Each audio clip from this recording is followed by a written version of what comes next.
Hello. This lecture is related to premature menopause. A very complicated topic, still very interesting. But as usual, let us start with a prayer.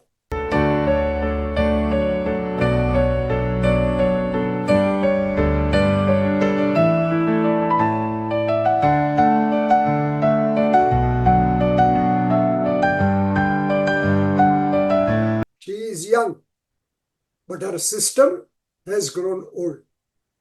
And that is what in lay terms you call it as premature menopause, whereas in our technical terms we call it as premature ovarian failure.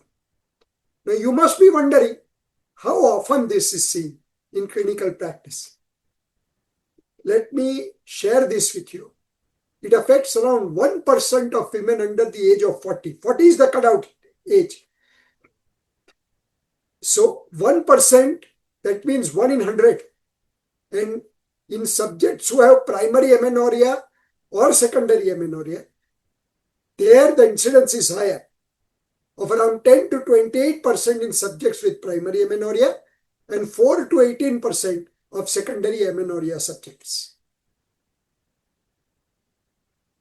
Now, how can you identify? They don't look anyway different, but it is possible.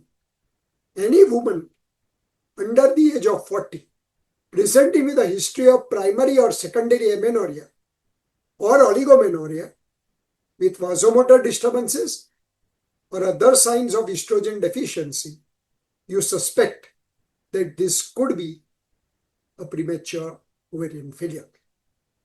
And for confirmation, very simple single test. Elevated level of serum follicle stimulating hormone, FSH. And therefore it is also called as hypergonadotropic hypogonadism. Because of hyperactivity of gonadotropin hormones, there is a hypogonadism, less functioning of the gonads. Now you would like to know that why do FSH levels rise? Because FSH serves as a key laboratory indicator for menopause. Those symptoms and menstrual history are also crucial for diagnosis, but FSH levels clinch the issue. FSH levels rise significantly because the ovary produces less estrogens, prompting the pituitary gland to release more FSH to stimulate the ovaries. Come on, a little more, and in that, the FSH levels rises more and more, just as when you are encouraging, you must have seen a sports arena. When somebody and some crowd is encouraging its athletes whom they back, the sound, the noise rises, come on. Something like that. This is only to make you more easily imbibe this. It indicates an ovarian reserve that has got depleted. And what is the level that is high? Any level above 25 to 30, which ranges often hitting between 25.8 to 134.8. But anything at 30 and above, 25 to 30 and above, this is ovarian failure. Now, menopause occurs to all millions of women. Why? What is so special and more dangerous about premature menopause before 40? They have got a higher risk of neurological diseases, psychosexual dysfunctions, mood disorders, osteoporosis, ischemic heart disease, infertility, and premature death. Why this happens? Let us go deep inside. What you are seeing in front of your screen is the Earth's crust, and deep inside what you see. And let us go deep inside for the why of premature menopause. FSH and LH, even the basic student of medicine knows, has important roles to play in the recruitment development and maturation of ovarian follicle. FSH and LH receptors, when traced, their genes map to the locale 2p21. Now from here, for 3 slides, tough academic starts. FSH receptor, this gene is located at 2p21, as I have said, and it encodes the receptor for FSH, a hormone so crucial, we know, for reproduction. Mutations and variations in this gene is known to affect fertility. Some studies have reported inactivating mutations of the FSH or LH receptors in connection with primary or secondary amenorrhea and hypergonadotropic ovarian failure. Now, when they did a biopsy of these ovaries, they found that these subjects with FSH receptor gene mutations have shown a streak, or what we call as a hypoplastic gonad. Lastly, still further, in the genes, premature ovarian failure has been identified in patients with a defect in G protein, which is linked to FSH and LH receptors as a second messenger system. Just for those who are academically very much oriented, G protein is what we call as guanine nucleotide regulatory protein of adenylate cyclase. Due to multiplicity of receptors activated by the same G protein, pseudo-hypoparathyroidism and hypothyroidism also is seen in these subjects. Now, coming back to premature ovarian failure, the clinical aspect, there are some explainable causes of this, which includes Turner syndrome, the commonest abnormality we know, 45XO, pure gonadal dysgenesis, familial T18 and T13, ovarian dysgenesis, and sex chromosome anomalies. This is a genetic mischief.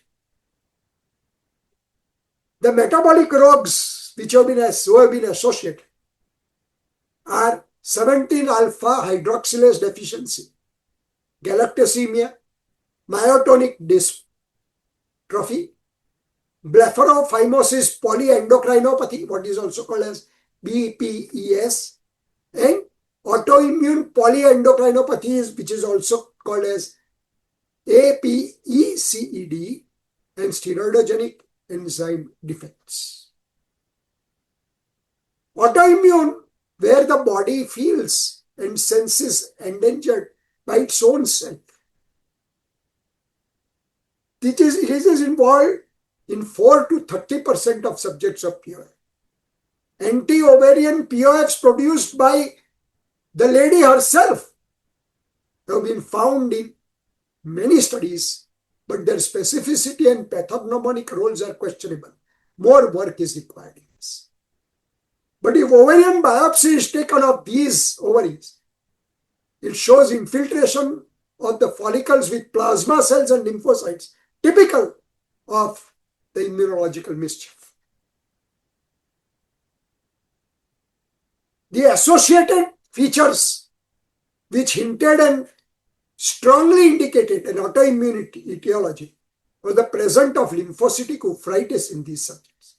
And this oophorytis is characterized primarily by cellular infiltration of macrophages, NK cells, T lymphocytes, plasma cells, and B lymphocytes. And those who are even basic students of medicine know that these are indicative of an autoimmune mischief. Even as I have already said, ovarian autoantibodies have been identified. Also, as a circumstantial evidence, they are associated with other autoimmune disorders like thyroid diseases, mumps, hyperparathyroidism, and Addison's disease. And these don't come alone. Always, villains move in gangs. You don't hear gangs of good people. Villains have gangs. And here the gang have, this is just making it a little easier and simpler to understand, because I know the topic is difficult because its roots are somewhere in autoimmunology and genes. genetics. There is an increased risk of diabetes mellitus, myasthenia gravis, rheumatoid arthritis, and SLE. Now we come to, away from genes and immunology, we come to infections. Do they also cause? Yes, they have to be there. Therefore, we call infections as ubiquitous. Mumps nephritis is the commonest. We all know about mumps orchitis. Mumps nephritis equally is bad. There are also anecdotal reports of viral and microbial infections such as varicella, cytomegalovirus, malaria, and Shigella being followed by premature ovarian failure. However, I did not miss tuberculosis. Tuberculosis has a totally special and different way. It affects 3% of cases of these premature ovarian failure, but they cause this problem because they result in intrauterine synecdoche with endometrial destruction and not ovarian failure. Smoking, another villain. There is a dose-related effect of smoking on age of menopause.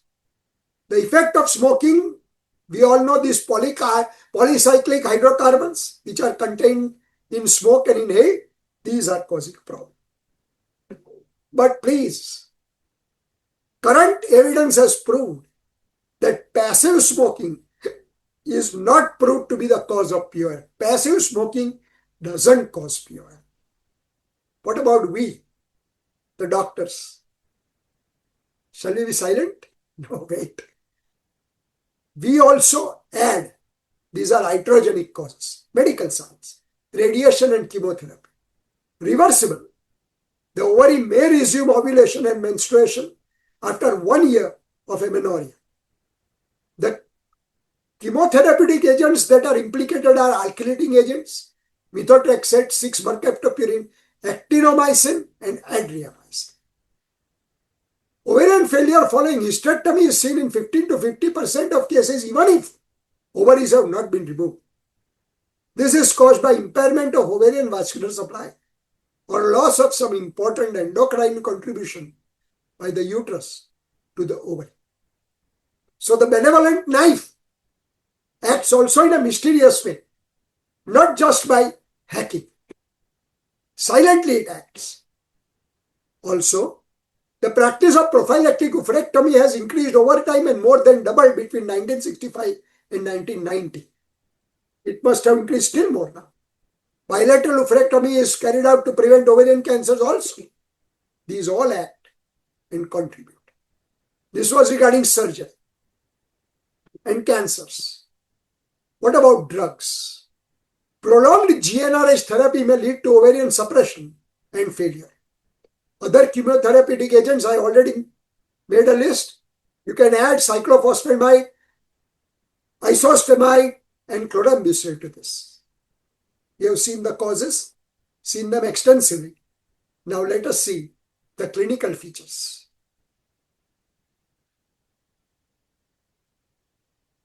Most pronounced usually in most of the cases is vasomotor, hot flushes and night sweats.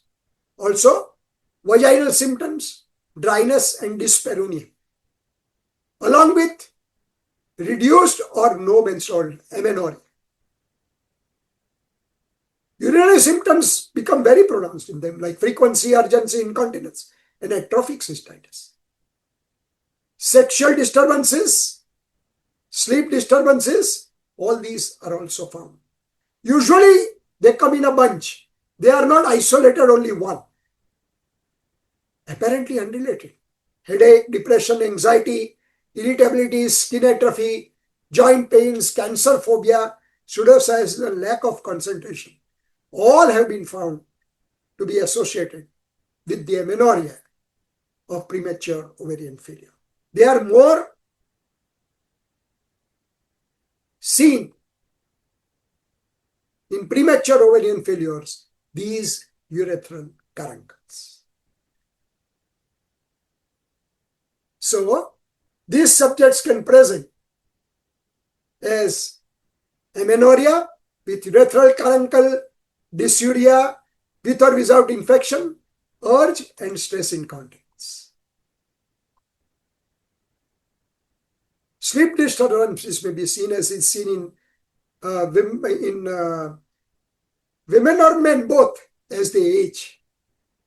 And as a result of that, hot flushes worsen, sleep disturbances, and cognitive and affective disorders also result as the effect or the cause of sleep deprivation in premature menopause. Now that we are discussing a clinical topic, what will you see when you put a speculum? You will see what you see on your left side is a regular, all OBGYN people know, typical pre-menopausal or what we call as menstruating women, whose estrogen levels are normal. And this one on the right side are post-menopausal appearance of the vulva. A relatively young woman, 38, 35, 37, with loss of vaginal drugi, shortening and narrowing of the vagina, loss of mucosal elasticity with reduced vaginal secretions, and loss of physiological vaginal moisture or transudate during sexual intercourse, or even a normal, regular, moist feeling of the vagina is gone. Urogenital atrophy and urogenital diaphragm weakness. And as a result, SUI and all those manifestations are found. Urethral discomfort and dysuria are also common. Lab support. We have seen the lab support giving us the diagnosis of FSH being more than 40, and you have to be at 40, you label it. 25 to 30 is also near clinching. Sex chromosomal analysis should be done, and they will give you an idea of the cause. Thyroid function, X-ray of the pituitary gland to rule out tumors, blood calcium levels, and bone mineral density studies. Estradiol levels, E2 levels are optional. Once you get this FSH, E2 levels will be superfluous. Some intriguing phenomena has been seen during the women who are having premature menopause sometimes. There is a possibility of a spontaneous return of menstruation. A spontaneous resumption of menstrual cycle can occur in some cases, though it is not the norm. This can even lead to a spontaneous pregnancy. I remember a subject who had come for premature ovarian failure, or what that time we used to call it resistant ovarian syndrome. I examined her, and there was a coincidental at that time reversal, and she said, "It is because you examined me, I menstruated. This is not a regular menstruation." But this rare case actually came back later on after some time with pregnancy. And therefore the word resistant ovarian syndrome, indicating a transient phenomenon, was used. Periods may return after therapies like chemotherapy or radiation, I told you, after about a year or so, but the chances decrease significantly once the patient concerned goes without menstruating for a longer time. Now, how to manage these subjects? If she is desirous of pregnancy, ART assisted reproduction helps. With ovulation induction and oocyte donation, in IVF programs, it is possible to achieve pregnancy. Regularly, we have such pregnancies going on hand. It is now possible even to restore follicular maturation, ovulation, and even menstruation with some identified causes which are reversible and have been producing premature ovarian failure. In these subjects, premature ovarian insufficiency, or hitherto called as resistant ovarian syndrome, is used. What about treatment of, this was fertility problem. What about treatment of autoimmune disease? Treating the underlying autoimmune condition with appropriate therapies in some instances have led to recovery of ovarian function. What about our causes? If ovarian function is temporarily suppressed due to certain medications or treatment, such as specific types of chemotherapy, function might return once the treatment is over. What about endocrine dysfunctions? Addressing issues with related endocrine glands. Like if thyroid is producing, adrenal is producing, treat that and this problem is likely to reverse. So famous, so popular, rampant, like one weight reduction drug recently coming in, HRT. These therapies, including the one drug which I told you, which has become very popular these days for weight reduction, come in prematurely, create a big promise, and go out. Just crash out. HRT, similar things happen. Dangers over a period of time of long-term HRT were found, and therefore it has both good and bad effects. Does it have good effect? Yes. Does it have bad effects? Oh, sure. Women with hypoestrogenemia may require hormone replacement therapy to avoid osteoporosis. However, there is some evidence that restoring normal estrogen levels by HRT will reduce the later development of cardiovascular disease, osteoporosis, and possibly dementia. But there is an increased chance of some malignancies in these subjects. What is the dose? Tablets are used, creams are used, vaginal creams, even transdermal patches, subcutaneous implants, all forms of estrogens or drugs have been available. And this is the dose of different drugs which you use in hormone replacement therapy. However, I repeat, estrogen mitigates some, but not all of these consequences. The use of estrogen is controversial and problematic because though it is the most recognized effective treatment, it increases the incidence of some malignancies. Thus, the short-term use of HRT is considered as an option, short-term. And treatment of each woman is considered virtually mandatory with only short-term therapy. What is not proved, not effective, came into big fanfare, and that is diet and exercises. There is no scientific consensus or proof that they can restart menstruation in premature menopause. Mark my words. Also, lifestyle modifications, stress reduction, more orgasmic sexual intercourse are also mentioned as potential methods for natural period induction. But again, their effectiveness for premature menopause is not established. So friends, to sum up, to complete, this is a distressing condition. It is not only psychologically disturbing, oh, I have become old. No. It has got many other effects, much more stormy than menopause, which occurs physiologically. This is distinctly pronounced in subjects in whom surgically ovaries get removed at a premature age, before 40. They are quite stormy subjects of menopause. But then, to help these subjects, what we require? Knowledge of latest developments, experience of handling this subject, and skillfully managing the entire situation can make the woman comfortable, so much so that she can be very happy. Thank you, friends. Thank you so much.